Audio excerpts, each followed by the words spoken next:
전 인문학을 요리한 남자, 인문학 셰프 세범입니다. 자, 우리 앞선 논의에서는 사형 제도의 정당화 논거와 관련하여 루소의 입장을 살펴보았습니다. 자, 루소는 사형제도는 사회계약을 통해서 정당화될 수 있다. 자, 사회계약은 일반 의지에 따르기로 합의하는 것이 사회계약인데 그 일반 의지는 공동선을 목적으로 한다. 공동선을 지향한다. 그러니 이 사회계약 역시 공동선을 그 바탕에 둔다. 자, 그런데 그 공동선의 내용 중 가장 중요한 것이 바로 가장 중요한 것 중에 하나가 바로 생명을 보존하는 것이다. 바로 이 생명을 보존하는 것, 생명권을 확보하기 위한 장치가 제도적 장치가 바로 사형제도이다. 따라서 사형제도는 사회계약을 통해서 정당화될 수 있다. 이런 논변을 우리가 살펴보았습니다. 자, 이어서 우리가 공리주의의 관점에서 사형제도가 정당화될 수 있는지 여부를 검토를 할 건데, 이와 관련하여 공리주의 관점을 대표하는 벤담의 견해를 먼저 들어볼게요. 자, 벤담. 우리는 사형제도를 폐지해야 합니다. 왜냐하면 사형제도는 형벌의 목적에 부합하지 않기 때문입니다. 형벌은 사람들의 행동을 통제하는 데 목적을 두고 있죠. 나아가서 이러한 목적은 공리 혹은 유용성으로서 사회 전체의 행복을 극대화하는 효과로 이어지지요.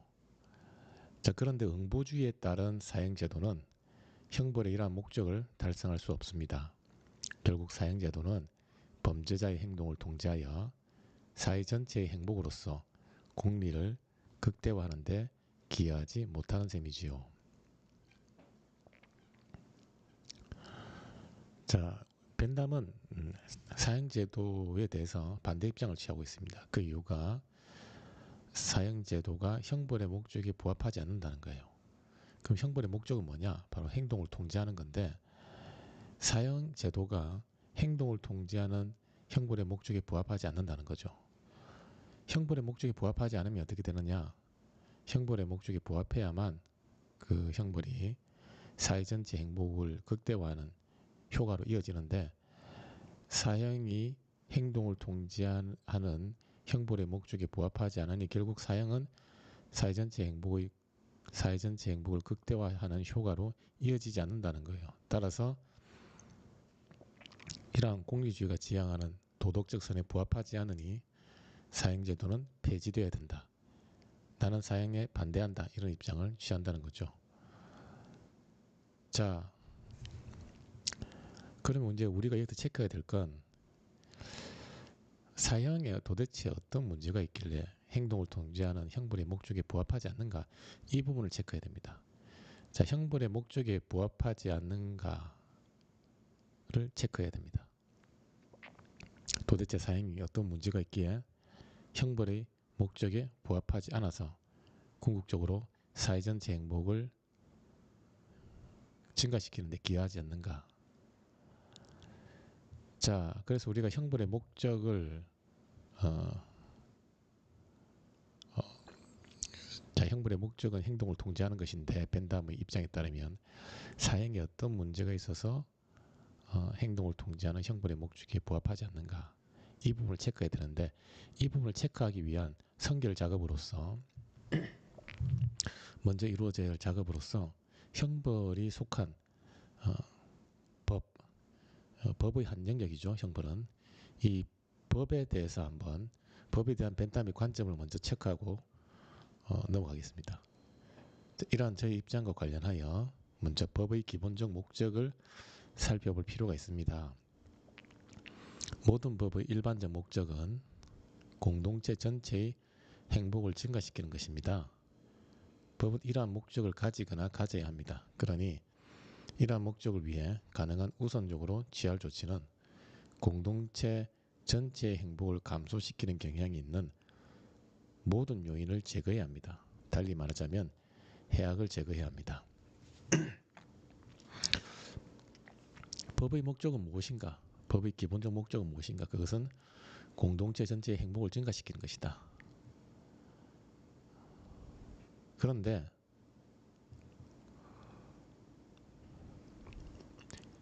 이처럼 공리주의가 지향하는 도덕적 선, 즉 공동체 전체 행복, 유용성을 증가시키기 위해서는 어떻게 해야 하는가? 먼저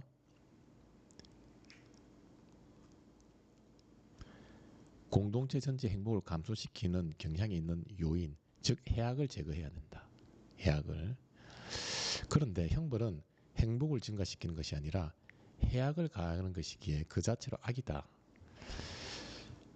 자, 그렇다면 형벌은 제거되어야 할 해악에 속하는 것이죠. 그래서 그렇다면 이 벤담의 이 논리대로 하면 결국은 이 사회에서 형벌 자체는 존재하지 않으면 안 되는데, 형벌이 존재하지 않고 사회가 유지될 수 있는 그런 사회가 있나라는 의문이 들었어요. 그래서 제가 벤담에게 문제를 제기합니다. 잠시만요. 그렇다면 우리 사회는 그 어떠한 형벌도 허용해서는 안 되겠네요. 자, 그러니까 벤담이 그렇진 않아요. 단 예외가 있어요. 형벌 그 자체의 해악보다 더 큰 악을 제거할 것이라고 보장되는 오직 그 경우에만 형벌이 허용될 수 있어요. 결국 형벌은 필요악인 셈이죠. 형벌은 해악을 유발하기에 그 자체로 악입니다. 하지만 형벌이 유발하는 해악보다 더 큰 악을 제거하기 위해서 형벌은 필요하다. 그러니 형벌에 대한 벤담의 최종 입장은 형벌은 필요악이다, 이렇게 정리를 할 수 있어요. 자, 여기까지 이제 우리가 법의 목적을 통해서 목적을 바탕으로 형벌의 필요성을 확인을 했습니다. 형벌의 필요성을 확인했으니 악임에도 불구하고 필요한 이 형벌이 도대체 어떤 목적이 있는가, 그것을 검토해 볼게요. 형벌의 목적을 검토해 봅시다. 형벌이 직접적이며 주된 목적은 사람들의 행동을 통제하는 것입니다. 여기서 사람의 범위는 범법자는 물론이고 범법자가 아닌 사람까지 포함하지요. 사람의 행동을 통제하는 것이 형벌의 목적이다. 근데 그 통제의 대상에는 범법자는 물론이고 잠재적으로 범법 행위를 할 수 있는 일반 대중, 범법자가 아닌 사람까지 포함한다는 것이죠. 그래서 이 두 개체를 통제하는 것이, 개체 행동을 통제하는 것이 법의 목적이, 형벌의 목적이다. 그러면 도대체 형벌이 어떤 효과가 있길래 이러한 범법자는 물론이고 범법자가 아닌 사람들의 행동을 통제할 수 있는가? 이 부분을 한번 체크해 봅시다.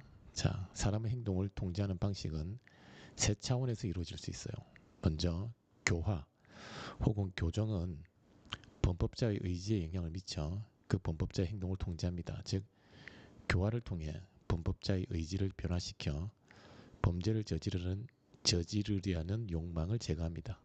그래서 형벌 체계를 잘 고안하면 범죄자를 재활시키는 효과를 기대할 수 있죠. 다음 무력화는 범법자의 힘에 영향을 미쳐 그 범법자의 행동을 통제하지요. 즉, 무력화를 통해 범법자가 범죄를 저지르는 물리적 힘을 제거합니다. 마지막으로 범법자가 아닌 사람들의 의지에 영향을 미쳐 그 사람의 행동을 통제합니다. 즉, 일반 대중이 범죄자가 처벌받아 고통에 직면하는 사례를 목격하면 범법자가 아닌 사람들 역시 처벌에 대한 경각심으로 인해 동일하거나 유사한 범죄를 저지르지 않지요. 즉, 범죄자에 대한 처벌은 일종의 본보기 기능합니다. 그래서 벤담에 따르면 형벌은 교화, 무력화, 처벌이 본보기 기능이라고 하는 효과로 인해서 사람들의 행동을 통제할 수 있다는 거예요. 즉,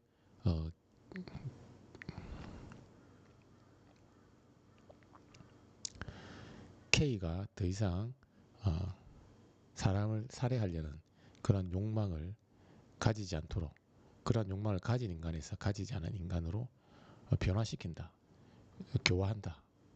그리고 K가 더 이상 사람을 살해하는 그러한 물리적 힘을 행사하지 못하도록 차단한다, 무력화.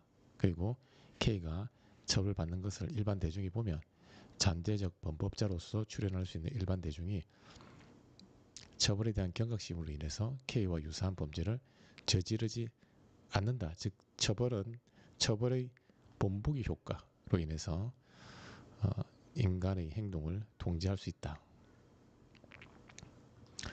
자, 그런데 사형은 이러한 형벌의 목적을 달성하기에 적합하지 않습니다. 이와 관련하여 네 가지 이유를 검토해 봅시다. 자, 그런데 사형이 이러한 형벌의 목적을 달성하기에 적합하지 않다는 거예요.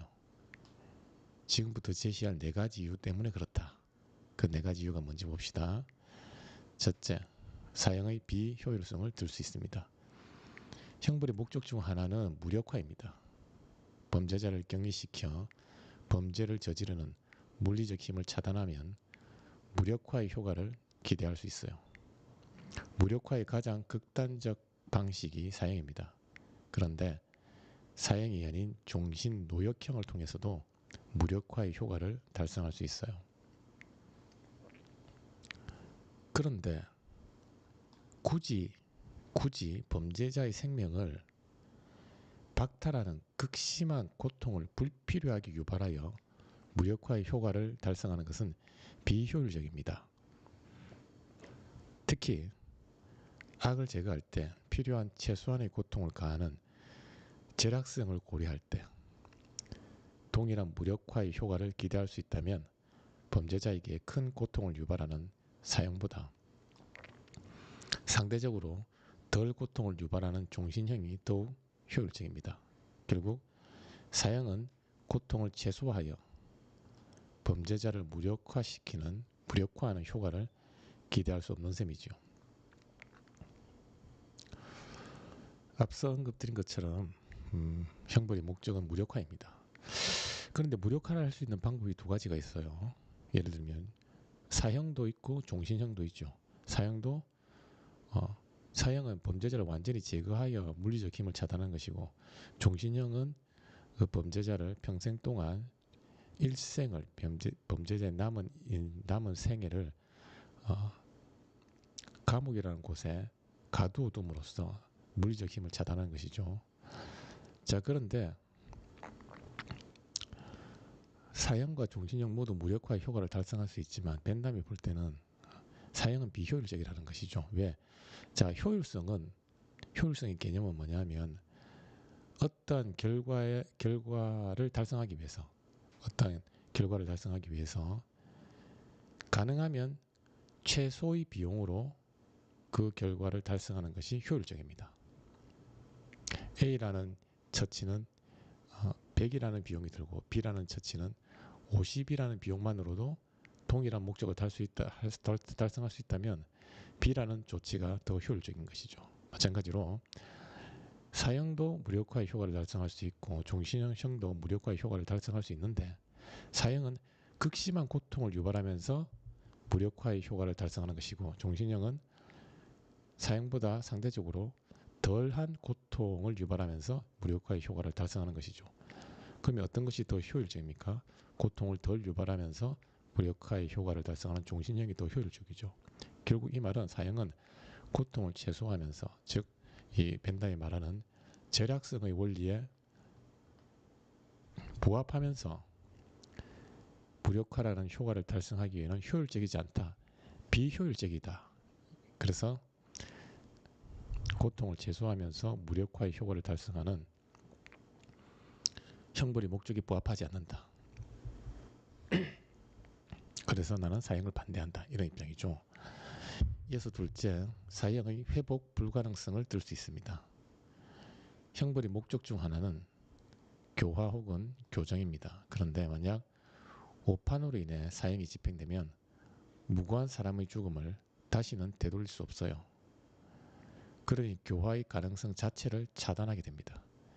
이뿐만 아니라 어떠한 보상으로도 오판으로 사형당한 사람의 엄청난 고통과 불행을 회복시킬 수 없지요. 형벌의 이 목적 중 하나가 교화, 즉 교정인데,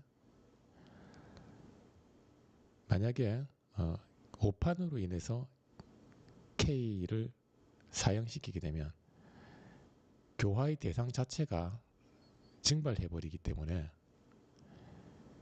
교화의 가능성 자체를 차단하게 됩니다. 그래서 결국 사형은 오판으로 인해서 사형의 오판 가능성으로 인한 회복 불가능성을 고려할 때 이 회복 불가능성이 교화의 가능성을 차단하기 때문에 교화를 목적으로 하는 형벌의 목적을 사형은 온전히 달성할 수 없다. 따라서 나는 사형에 반대한다. 이런 입장인 셈이죠. 자, 세 번째가 사형의 적극적 해악을 줄 수 있어요. 형벌의 목적 중 하나는 처벌의 본보기 효과로 범죄자 아닌 사람의 범죄 가능성을 예방하는 것입니다. 그런데 지나치게 잔혹한 형벌은 대중의 감정을 무디게 하여 인간 생명의 가치를 경시하는 풍조를 조장하는 잔혹성의 효과로 이어질 수 있어요. 이러한 적극적 해악 혹은 유해성을 고려할 때 사형은 범죄자가 아닌 일반 대중에 대한 범죄 예방 효과라는 목적을 달성하기에 적합하지 않아요. 자, 사형은 범죄를 예방하는 그러한 이 효과가 있었습니다. 앞서 언급드린 것처럼 처벌의 본보기 효과로 인해서 K와 유사한 범죄를 더 이상 저지르지 못하게 하는 그런 사회의 범죄 예방 효과가 있었죠.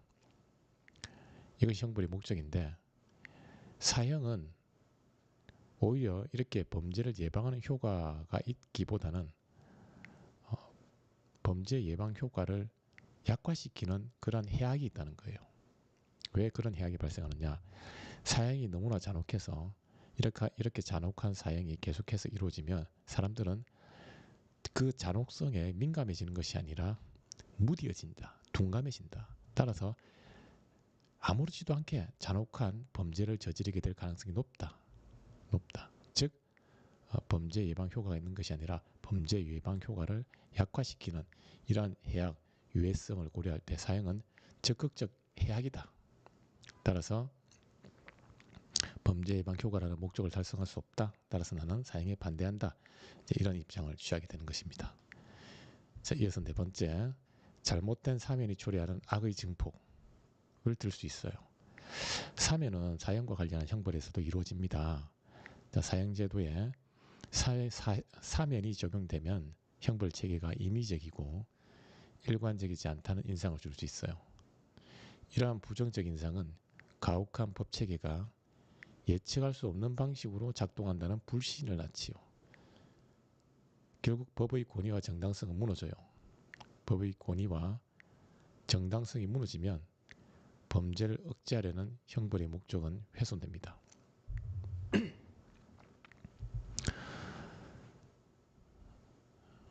사형은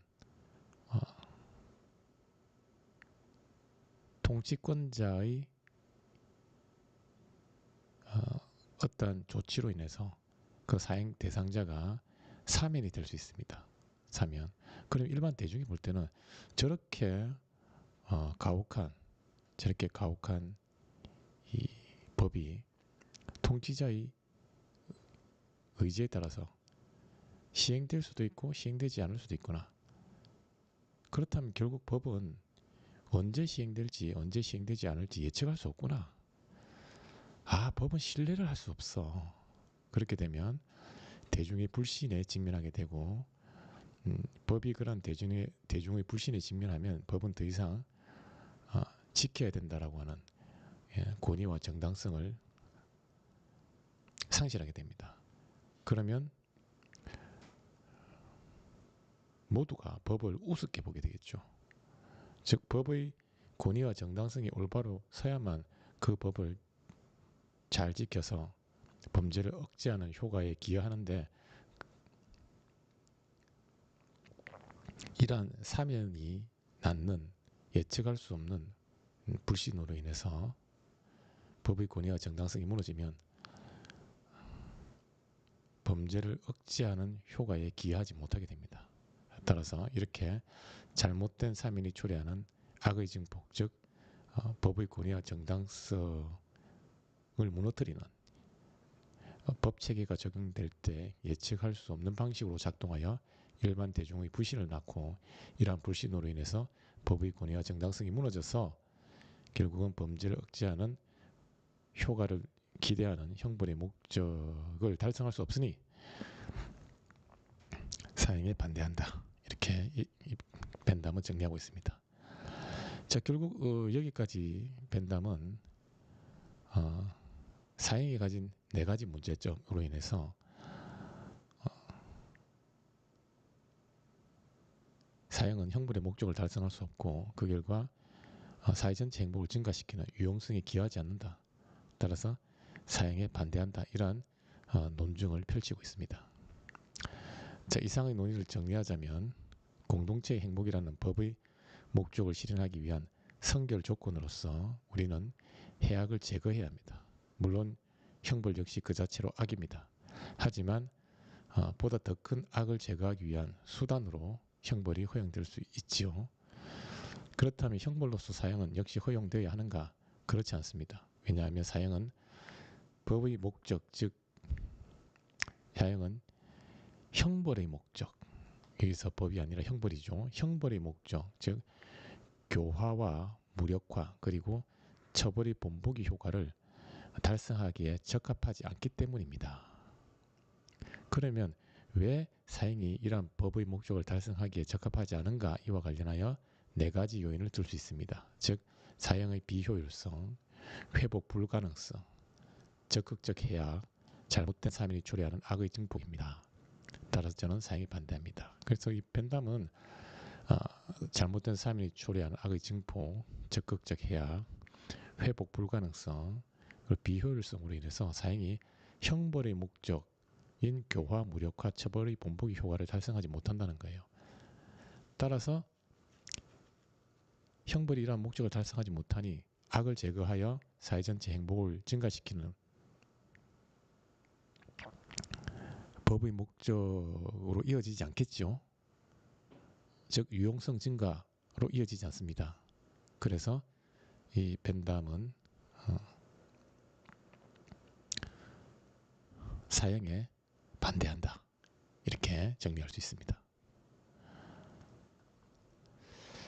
자, 물론 저는 처음에는 집단을 파괴할 수 있는 엄청난 살인 등 심각한 범죄에 사형이 정당화될 수 있다고 허용했습니다. 하지만 몇 년 뒤 만년에는 사형의 완전한 폐지를 주장합니다.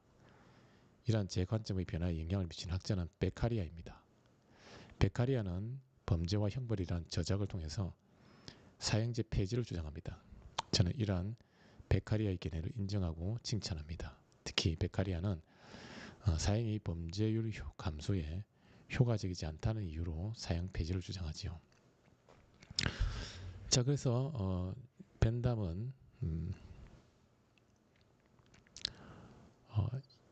이론의 초기에는 사형이 정당화될 수 있다라고 심각한 범죄에 한해서 사형이 정당화될 수 있다고 허용했지만 만년에 최종적인 사형에 대한 입장, 최종적인 벤담의 입장은 완전한 폐지, 사형의 완전한 폐지. 그리고 벤담이 이렇게 사형의 완전한 폐지를 주장한 근거는 우리가 앞서 살펴보았습니다. 그런데 이렇게 벤담이 사형의 완전한 폐지로 입장을 하는데 가장 큰 영향을 미친 학자가 바로 베카리아입니다. 베카리아. 그래서 이 벤담이 사형에 반대하는 근거, 사형이 가진 문제점 이러한 부분은 베카리아로부터 영향을 많이 받았습니다. 우리 조금 뒤에 베카리아는 학자분이 등장하는데 이분의 입장이 벤담의 입장과 상당히 유사하다. 즉 벤담은 베카리아의 아이디어를 훔쳐왔다. 이렇게 볼 수 있어요. 베카리아의 견해에 대해서는 조금 이따 살펴보도록 하겠습니다.